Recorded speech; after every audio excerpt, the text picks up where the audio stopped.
اللہ تعالیٰ بندوں کو آزماتا ہے، پرکھ کرتا ہے، امتحان لیتا ہے، طرح طرح کی نعمتوں سے اسے مالا مال کرتا ہے، کاروبار وسیع ہو جاتا ہے، اس کے لیے دولت کے انبار لگ جاتے ہیں، دنیاوی مال و اسباب اس کے لیے جمع ہو جاتا ہے، منصب ملتا ہے، عہدہ ملتا ہے، اقتدار ملتا ہے، شان و شوکت ملتی ہے، لوگوں کے دلوں میں اس کا گھر بنتا ہے، تو اس کے ذہن میں یہ بات آتی ہے کہ میرے رب نے مجھے جو عزت دی ہے میں اس کا استحقاق رکھتا تھا، اور میں اگر اس لائق نہ ہوتا تو مجھے کیوں نوازا جاتا، تو گویا میرا رب میرے اوپر راضی ہے۔ اور پھر جب محفل نعت میں مہمان خصوصی بھی بن گئے تو پھر تو ان کے نفس کو اور تسکین مل گئی۔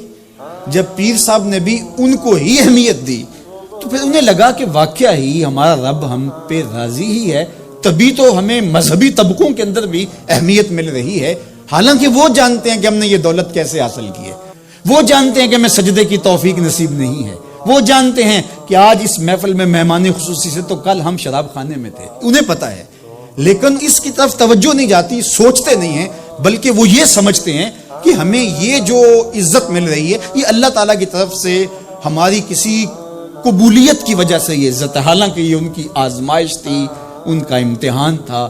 دوسری بات، وَأَمَّا إِذَا مَبْتَلَاهُ، اور جب اللہ اس کو آزماتا ہے، فَقَدَرَ عَلَيْهِ رِزْقًا، اور اس کے رزق کو تنگ کرتا ہے، اس کو آزمائش کی بھٹی میں ڈالتا ہے، فَيَقُولُ رَبِّي أَهَانَنِ، تو پھر وہ چیخ اٹھتا ہے، میرے رب نے تو مجھے ذلیل کر کے رکھ دیا۔ بیماری آ جائے، ابتلا میں مبتلا ہو تو وہ کہتا ہے کہ میرا رب مجھ سے ناراض ہو گیا، تو یہ انسان کی کج فکری، ایسا نہیں ہے۔ کسی شخص کو دولت کا دیا جانا یہ اللہ کی رضا کی دلیل نہیں ہے، اور کسی شخص کو غربت کے امتحان میں ڈالا جانا یہ اللہ کی ناراضگی کی دلیل نہیں ہے۔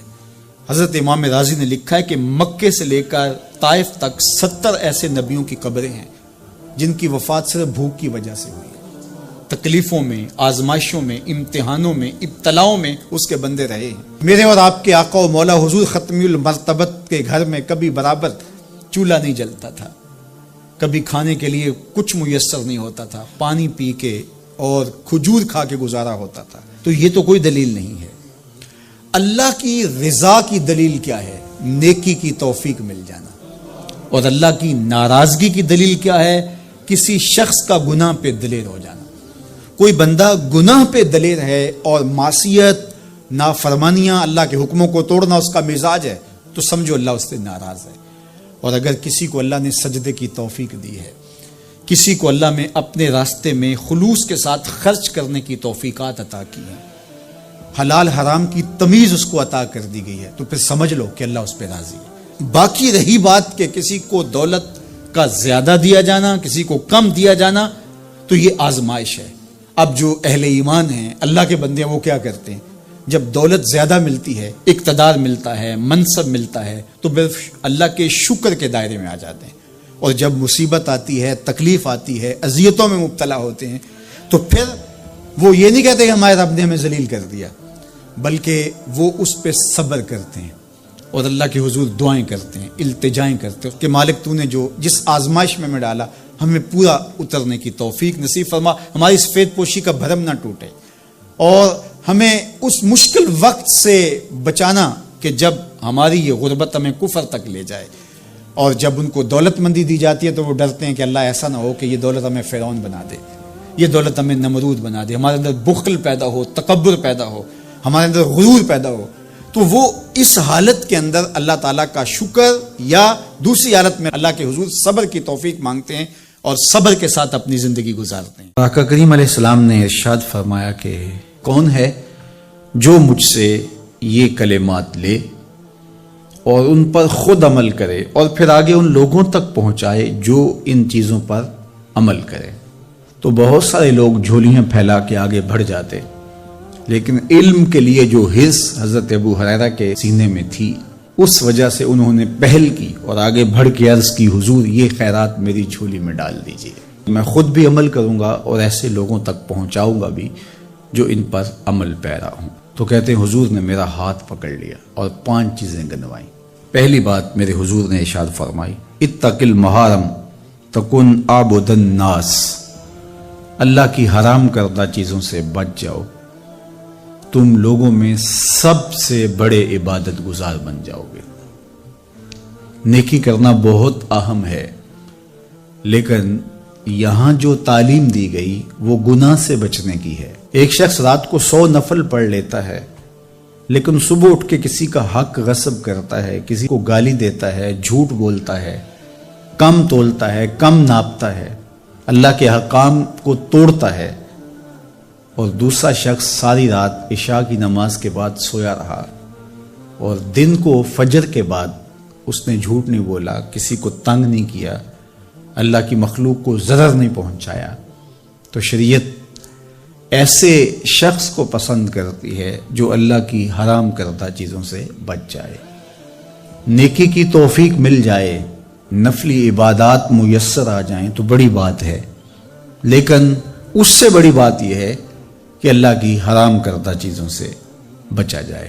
دوسری بات ارشاد کی، وَرْضَ بِمَا قَسَمَ اللَّهُ لَكَ تَكُنْ أَغْنَى النَّاسِ، اللہ کی تقسیم پہ راضی ہو جا، لوگوں میں سب سے بڑا غنی تو ہوگا۔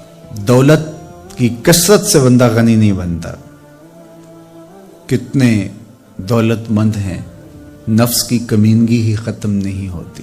تو غنی اس وقت بندہ بنے گا جب اللہ کی تقسیم پہ راضی ہو گیا، اللہ نے جس حالت پہ رکھا اس حالت پہ خوش ہے کہ میرے مالک نے مجھے جو دے دیا یہ میرے لیے اس نے مناسب جانا، تو بس میں اس پہ راضی ہوں، میں اس پہ خوش ہوں۔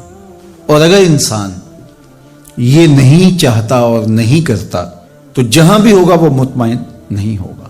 پھر ارشاد فرمایا، وَأَحْسِنْ إِلَى جَارِكَ تَكُنْ مُؤْمِنًا، اپنے ہمسائے کے ساتھ سلوک اچھا کر تو کامل مومن ہو جائے گا۔ جو آپ کا ہم سایہ ہے تو آپ کا سایہ شفقت کا اس پر پڑنا چاہیے۔ آپ کا ہم سایہ آپ کی طرف سے سخت دھوپ میں اذیت گوارا نہ کرے، بلکہ آپ کے ہم سائے کے آپ ہم سائے ہی قرار پائیں، تو آپ کے ایمان کی کسوٹی یہ ہے، آپ کے مومن ہونے کا معیار یہ قرار دیا گیا کہ آپ اپنے ہمسایوں کے ساتھ کیسے ہو۔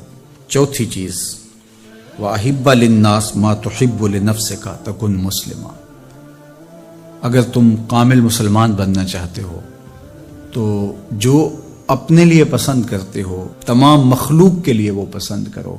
اب کوئی شخص یہ مزاج اپنی طبع میں راسخ کر لے تو معاشرے کے اندر شر، فساد، بدامنی، کسی کے حقوق کو غصب کرنا، کسی سے زیادتی کرنا، کسی کا برا چاہنا، سب کچھ ختم ہو جائے گا، اور یہ معاشرہ جنت نظیر بن جائے گا کہ جو ہم اپنے لیے پسند کرتے ہیں وہ ہم اپنے دوست کے لیے، بھائی کے لیے، ہمسائے کے لیے، عزیز کے لیے، رشتہ دار کے لیے پسند کریں۔ اور پانچویں بات، وَلَا تُكْثِرِ الضِّحْكَ فَإِنَّ كَثْرَةَ الضِّحْكِ تُمِيتُ الْقَلْبَ، ابو ہریرہ، زیادہ ہنسا نہ کرو، زیادہ ہنسنے سے دل مر جاتا ہے۔ مسکرانا تو سنت ہے، مسکرانا حضور کی عادت تھی، جس کی تسکین سے روتے ہوئے ہنس پڑیں، اس تبسم کی عادت پہ لاکھوں سلام۔ مسکرانے کے بعد اگلا مرحلہ دہک کا آتا ہے، لیکن دہک کبھی کبھی حضور سے صادر ہوا، اور کہا یہ حضور علیہ السلام سے صادر نہیں ہوا، تو کہے سے منع کر دیا گیا۔ دہک کبھی کبھی ہو اور تبسم آپ کی زندگی میں شامل ہو۔ اللہ اس حدیث پاک کا نور ہماری روحوں میں اتار دے اور ہمارے باطن میں چراغاں کرے۔ کرونا وائرس کی وجہ سے پورے ملک کے اندر لاک ڈاؤن ہے، تو اس موقع سے بھرپور فائدہ حاصل کر کے ہمیں ذکر و فکر کی طرف آنا چاہیے۔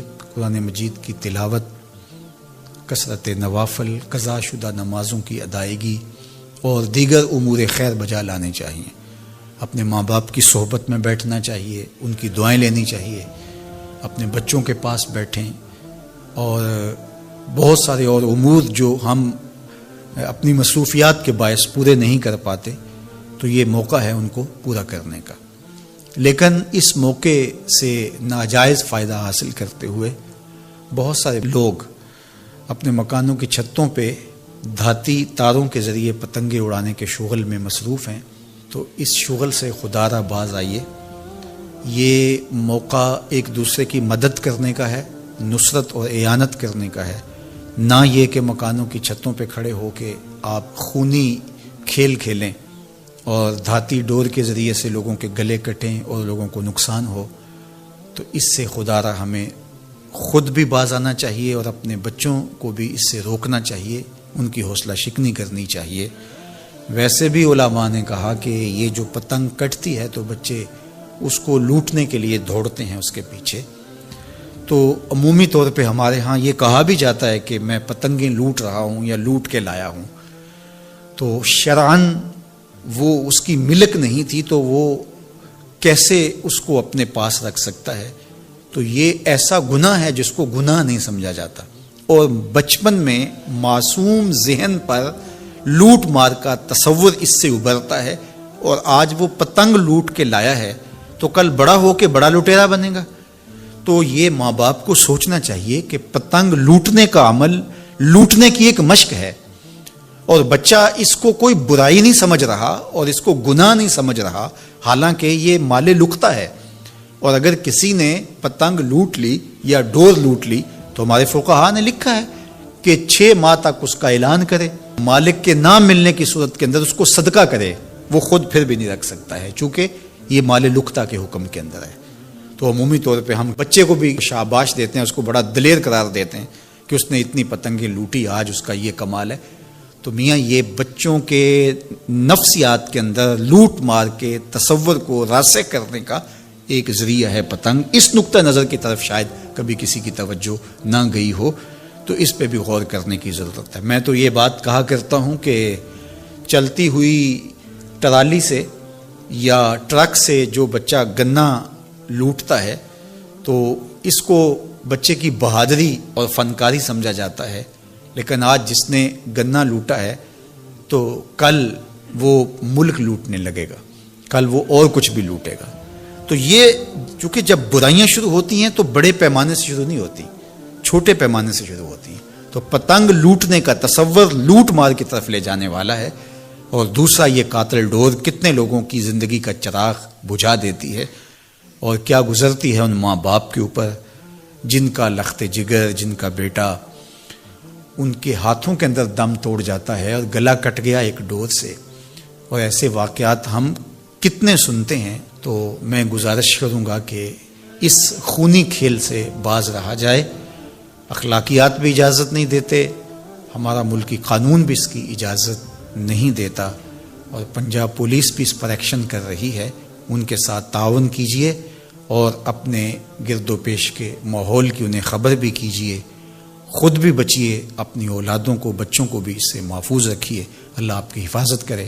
والسلام علیکم ورحمۃ اللہ وبرکاتہ۔ قرآن مجید کا اسلوب بیان دیکھیے کتنا دل آویز اور خوبصورت، اور مذہب اسلام کی خوبصورتی دیکھیے۔ غریبوں کو، یتیموں کو، لاچاروں کو، اپاہج اور کمزوروں کو، بیوگان اور اراملہ اور مساکین کو مدد کرنا، ان کی اعانت کرنا، ان کو کھانا دینا، یہ تو سارے لوگ کہتے ہیں، لیکن قرآن نے کتنی خوبصورتی کے ساتھ ہمیں بتایا کہ مسئلہ کھانے کا نہیں ہے، مسئلہ ان کو عزت دینے کا ہے۔ اگر تم ان کو کھانا دیتے ہو اور تذلیل بھی کرتے ہو تو تم اللہ کی رضا کبھی نہیں پا سکتے۔ اللہ کی رضا تمہیں تب نصیب ہوگی جب تم ان کی عزت نفس کا خیال رکھو گے، ان کی تذلیل نہیں کرو گے۔ تم ان کی تصویریں سوشل میڈیا پہ اور اخباروں پہ ڈال کر کے ان کی تذلیل کا سبب اور ذریعہ نہیں بنو گے تو پھر تمہارا رب تم سے راضی ہے۔ تو بات کھانا دینے کی نہیں ہے، قرآن کہتا ہے تم ان کی خدمت کرو، ان کو کھانا کھلاؤ، لیکن اس چیز کا تمہیں پہلے خیال ہونا چاہیے کہ تم ان کی عزت نفس کو مجروح نہ ہونے دینا۔ وَرَجُلٌ تَصَدَّقَ بِصَدَقَةٍ فَأَخْفَاهَا حَتَّى لَا تَعْلَمَ شِمَالُهُ مَا تُنْفِقُ يَمِينُهُ۔ میرے حضور نے فرمایا جس شخص نے صدقہ کیا اور اتنے مخفی انداز میں کیا کہ جو دائیں ہاتھ نے خرچ کیا بائیں ہاتھ کو اس کا پتہ ہی نہ چلا، قیامت کے دن جب کوئی سایہ نہیں ہوگا اللہ ایسے شخص کو اپنے عرش کا ٹھنڈا سایہ نصیب فرمائے گا۔ کتنی بڑی بات ہے۔ قرآن نے ہمیں سرًا و اعلانیہ دونوں طریقے بتائے ہیں۔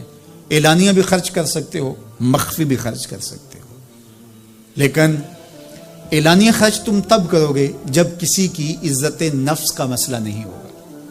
آپ مسجد کے لیے فنڈ مانگ رہے ہیں، کوئی بات نہیں، یہاں تو کوئی ایسا شخص نہیں ہے، لیکن کسی ایک شخص کو دے رہے ہیں تو پھر آپ کو اس بات کا خیال کرنا ہوگا. اس وقت پھر مخفی کرنا تمہارے لیے ضروری ہے. اسی طرح اگر تم ترغیب کے لیے کر رہے ہو تو کوئی بات نہیں ہے، لیکن اس میں بھی تم یہ خیال رکھو کہ ترغیب میں بھی کسی کا دل نہ دکھنے پائے، کسی کی تصویر نہ آنے پائے. ترغیب دلانے کے بہت سارے طریقے ہیں، لیکن ترغیب دلانے سے قبل اپنے دل سے سوال کر لو ترغیب کے پیچھے چھپی ہوئی کہیں ریاکاری تو نہیں ہے. چونکہ ریاکاری جو ہے یہ کالے پتھر پر کالے رنگ کی چونٹی چلے تو اس کی چال سے بھی زیادہ باریک ہے. تو یہ بڑی باریک چال ہے. تو بعض کا بندہ کہتا ہے میں تو ترغیب کے لیے کر رہا ہوں، لیکن اس کے پیچھے اس کا نفس کھڑا ہوتا ہے اور اس کے نفس پہ یہ شاک ہوتا ہے کہ وہ بغیر تشہیر کے کرے، تو وہ ترغیب کا نام لے کے اپنی اس ریاکاری کے اوپر ترغیب کا پردہ ڈالنا چاہتا ہے، لیکن ہوتی ریاکاری ہی ہے. تو یہ اپنے آپ سے پوچھے. بندے کو پتا ہوتا ہے کہ میں کہاں کھڑا ہوں. اقبال نے کہا تھا کہ ملا سے نہ پوچھ اپنے دل سے پوچھ. تو بندے کو پتا ہوتا ہے کہ یہ ترغیب ہے یا اس کے پیچھے چھپی ہوئی ریاکاری ہے، اور ریاکاری تھوڑی سی بھی اللہ کو قابل قبول نہیں ہے.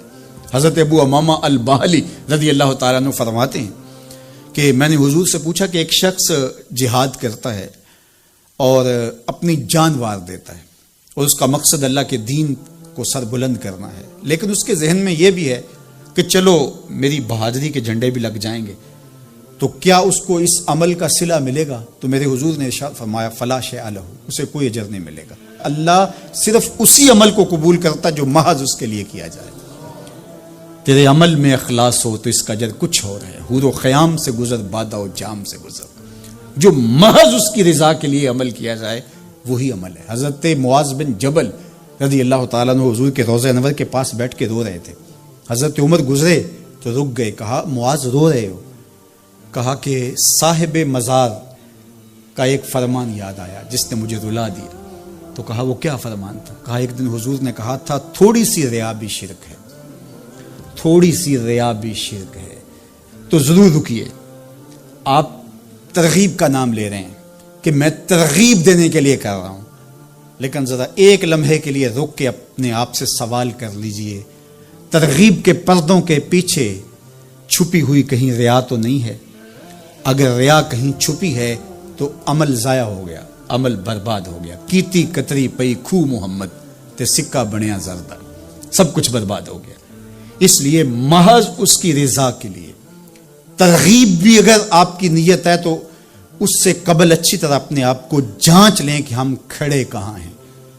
اللہ اکبر. تو کہا کہ کلا بل لا تکرمون الیتیم، تمہارا مسئلہ یہ ہے کہ تم یتیم کی تکریم نہیں کرتے ہو، عزت نہیں دیتے. حضور علیہ الصلوۃ والسلام نے فرمایا کہ مومن کا معاملہ بھی بڑا عجیب ہے کہ اسے اگر تکلیف ہوتی ہے تو اس پر وہ صبر کرتا ہے، یا اسے خوشی ملتی ہے تو اس پر وہ شکر کرتا ہے. تو دونوں صورتوں میں اللہ اس کو اجر عطا کرتا ہے. اور یہ صرف شان مومن کی ہی ہے کہ وہ مصیبت پر صبر کرے، بلکہ فرمایا کہ مومن کے پاؤں میں کانٹا بھی چبھتا ہے تو اس کا بھی اس کو اجر دیا جاتا ہے. اس کے درجے بلند ہوتے ہیں، اس کے گناہ معاف کر دیے جاتے ہیں، اس کی خطاؤں سے درگزر کر لیا جاتا ہے. لیکن یہ مشروط ہے اس تکلیف کو صبر کے ساتھ برداشت کرنے سے. اگر وہ واویلا کرتا ہے، ناشکری کے کلمات کہتا ہے، تو تکلیف تو ختم نہیں ہوتی لیکن اجر زائل کر دیا جاتا ہے. تو اس لیے ہمیں ہر صورت کے اندر صبر کے دامن کو مضبوطی سے تھامنے کی تلقین کی گئی ہے. اور اہل ایمان کو یہ بھی سبق دیا گیا کہ جب انہیں کوئی بھی مصیبت پہنچتی ہے تو وہ کہتے ہیں انا للہ و انا الیہ راجعون، کہ ہم اسی کے ہیں اور اسی کے حضور پلٹ کے جانا ہے. تو یہ وہ امر ہے کہ جو ان کی طبیعت کے اندر ٹھہراؤ پیدا کرتا ہے اور ان کی زندگیوں کے اندر اللہ تعالیٰ جل شانہ پر جو یقین ہے اس کا پتہ دیتا ہے. اگر مصیبت کو اللہ کی طرف سے سمجھ کے مان کے صبر کیا جائے، اس کو مقدور سمجھا جائے، اس پر واویلا نہ کیا جائے، اللہ کی نافرمانی کا کوئی کلمہ نہ بولا جائے، اپنے عقیدے میں تزلزل نہ آنے دیا جائے، اپنے رویوں کی خوبصورتی کو زائل نہ ہونے دیا جائے، تو اس کا مطلب ہے کہ وہ شخص مومن ہے. اس کا یقین ہے کہ یہ اللہ کی طرف سے ہے، تو پھر اس کے یقین کے صلے کے اندر اللہ اس کو پھر ہدایت قلب کا چراغاں نصیب کرتا ہے۔ اور فرمایا واللہ بکل شیء علیم، اور اللہ ہر شے کو جاننے والا ہے، اسے پتہ ہے کہ کسی پر مصیبت نازل کیوں کرنی ہے، اور اس مصیبت سے اس کا امتحان لینا مقصود ہے، اس کے درجوں کو بلند کرنا مقصود ہے، اس کے گناہوں کو معاف کرنا مقصود ہے، اس کو کسی آزمائش میں ڈال کر کے اس کو مزید کندن بنانا مقصود ہے، یا اس کا کیا مقصود ہے، اس کو سزا دینا مقصود ہے، یہ اسے پتہ ہے۔ تمہارا رب تمہاری طرف آنے والی جو تکلیفیں ہیں ان کے اندر ہزارہا پنہا حکمتوں سے واقف ہے۔ یہاں یہ بات بھی سمجھنے کے قابل ہے کہ جو شخص مصیبت کے آنے پر صبر اور استقامت کے ساتھ اس سے نپٹتا ہے اور اللہ پر جو اس کا یقین ہے اس میں تزلزل پیدا نہیں ہونے دیتا، کل من عند اللہ، اے محبوب فرما دیجئے جو کچھ ہے وہ تمہارے رب کی طرف سے، یہ اس کا خیال اور فکر ہے کہ یہ میرے اللہ کی طرف سے، تو پھر اس مصیبت کو ٹالنے والا بھی وہی ہے۔ تو اگر یہ اس کا عقیدہ پختہ تھا تو پھر وہ مالک کی دہلیز چھوڑ کے، مالک کی چوکھٹ چھوڑ کے کسی اور دہلیز پہ نہیں جائے گا، کسی اور چوکھٹ پہ نہیں جائے گا، وہ اس مصیبت کو دور کرنے والا مؤثر حقیقی اللہ کو ہی جانتا ہوگا اور اسی کے حضور دعائیں کرے گا، التجائیں کرے گا، کسی شرک کا ارتکاب نہیں کر سکتا ہے، اور وہ مالک کی دہلیز سے کبھی روح گردانی نہیں کر سکتا، بلکہ اس تکلیف کے آنے سے وہ اپنے رب کے ساتھ اور زیادہ جڑ جائے گا، اور اگر وہ صبر کرے تو یہ اس کا ایک مرتبہ ہے کہ وہ حوصلے کے ساتھ اس تکلیف کو برداشت کرے، اور دوسرا مرتبہ جو اس سے بڑھ کر ہے کہ اس پہ اللہ کی رضا کے سانچے میں اپنے آپ کو ڈھال لے کہ جے سونا میرے دکھ وچ راضی، میں سکھ نو چلے ڈاواں۔ اگر وہ اس بات پہ راضی ہے تو کوئی بات نہیں ہے، میں اس پہ راضی ہوں کہ میرے رب کی یہ رضا ہے۔ تو یہ دونوں چیزوں کا مل جانا یا دونوں میں سے کسی ایک کا مل جانا، یہ اللہ کی طرف سے اس کو دیا گیا انعام ہے جو اس مشکل حالات میں اس کو حاصل ہوتا ہے۔ اب وہ کس کیفیت میں ہے اللہ تعالیٰ اس کو خوب جانتا ہے کہ وہ اس پہ صبر کر رہا ہے یا اس کا اندر ڈول رہا ہے، اس کا عقیدہ کمزور تھا اور وہ کمزوری کے باعث جو ہے وہ تزلزل کا، تذبذب کا شکار ہو گیا، تو یہ تمہارا رب خوب جانتا ہے۔ تو تمہارے سینے کے اندر چھپی ہوئی کیفیت تمہارے رب کے علم میں ہے۔ کمایا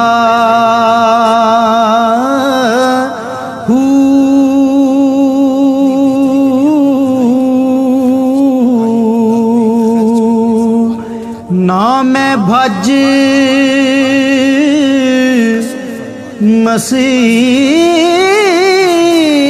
مسیتی وڑیا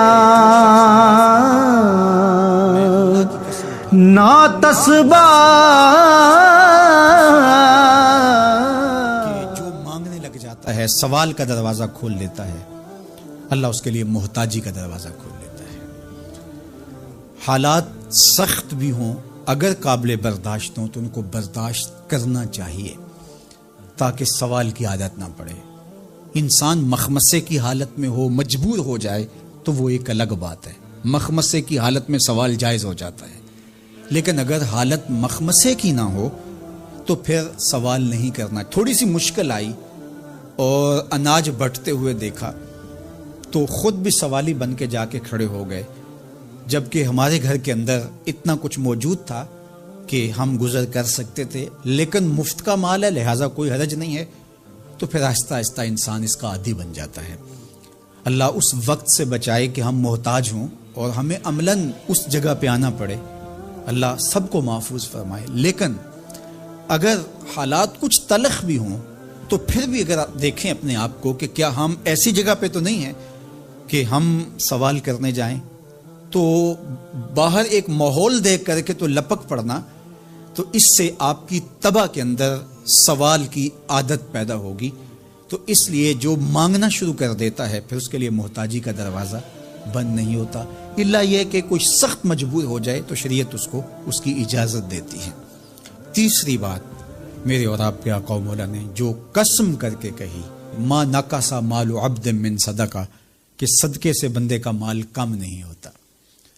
آپ کا اکاؤنٹنٹ کہتا ہے کہ اگر اتنے پیسے اتنوں سے نکال دیے گئے تو باقی اتنے بچیں گے، کیلکولیٹر کا حساب بھی یہی ہے، لیکن میرے محبوب فرماتے ہیں کہ میں ضمانت دیتا ہوں کہ صدقے سے مال کم نہیں ہوتا، تو اس لیے تم راہ خدا میں خرچ کرو گے تو میرا رب کہہ رہا ہے خیر لانفس، یہ تمہارے لیے بہتر ہے، تمہیں لگتا ہے کہ اتنے کم ہو جائیں گے لیکن ایسا نہیں ہے، تمہارا مال صدقے سے گھٹتا نہیں ہے، صدقے سے تمہارا مال بڑھتا ہے، اور اللہ تعالیٰ جل شانہ ایک کا 10 گنا عطا کرتا ہے، 70 گنا عطا کرتا ہے، 700 گنا عطا کرتا ہے، فرمایا اللہ چاہے تو اس سے بھی زیادہ عطا کر دے، اور پھر فرمایا ان تقرضوا اللہ قرضا حسنا یضاعفہ لکم، اگر تم اللہ کی راہ میں قرض حسنا دو تو وہ دگنا کر کے دے گا۔ اچھا، یہ کیسا اللہ کا انداز بیاں ہے کہ خود مال دے کے خود کہہ رہا ہے مجھے قرضہ دو، اور پھر خود کہتا ہے میں دگنا دوں گا۔ دیا ہوا کس نے ہے؟ اسی نے، اور کہتا ہے کہ جو میں نے تمہیں دیا ہے اس سے مجھے دو، اور میں پھر اس کو اپنے دیے ہوئے مال سے دیے گئے مال کو دگنا کر کے تمہیں لوٹاؤں گا۔ اللہ اکبر، اور پھر فرمایا وَيَغْفِرْ لَكُمْ، اور تمہیں بخش بھی دوں گا۔ واللہ شکور حلیم، وہ شکر گزار بھی ہے اور حلم والا بھی ہے۔ اللہ اکبر، وہ بردبار بھی ہے، وہ تمہارا شکر گزار بھی ہوگا، تمہیں دگنا کر کے بھی دے گا، تمہاری مغفرت بھی کر دے گا، اور تمہارے مال میں کمی بھی نہیں آنے دے گا، اور یہ بہتر بھی تمہارے لیے ہوگا۔ یہ تمہاری آزمائش تھی، تمہارا مال تمہیں دے کر تم سے مانگا، اور جس کے لیے مانگا اس کو اللہ ڈائریکٹ بھی تو دے سکتا تھا، لیکن کہا کہ اس کی آزمائش ہے کہ اس کو غربت کی بھٹی میں ڈالا گیا، تمہاری آزمائش یہ ہے تمہیں فراوانی دی گئی۔ اب دیکھیے کہ وہ آزمائش میں پورا نکلتا ہے، تم آزمائش میں پورے نکلتے ہو، دونوں آزمائش میں پورے نکلتے ہیں، یا پھر تم نامراد اور ناکام ہو جاتے ہو۔ اللہ اکبر، اللہ جل شانہ پورے عالم کے اوپر پھیلی ہوئی وبا کو دور فرمائے، بالخصوص امت مسلمہ کی خیر کرے، اور میرے وطن پاکستان کو امن کا، نور کا، رحمت کا گہوارہ بنائے، اور یہاں نظام رسول کی بہاریں پیدا کرے۔ اللہ ہمیں معاشی بحرانوں سے نکال کے معیشت کا استحکام عطا کرے، اور ایک دوسرے کے لیے جذبہ احساس، جذبہ ہمدردی اور راہ خدا میں خرچ کرنے کا جذبہ فراما ہمارا مقصود کرے۔ کہ اے تن رب دا سچا حجرا،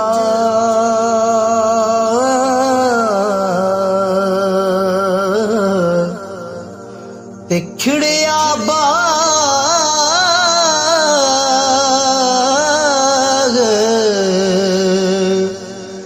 بہاراں۔ ایسا بیان سننے کے لیے لائک اور سبسکرائب کریں۔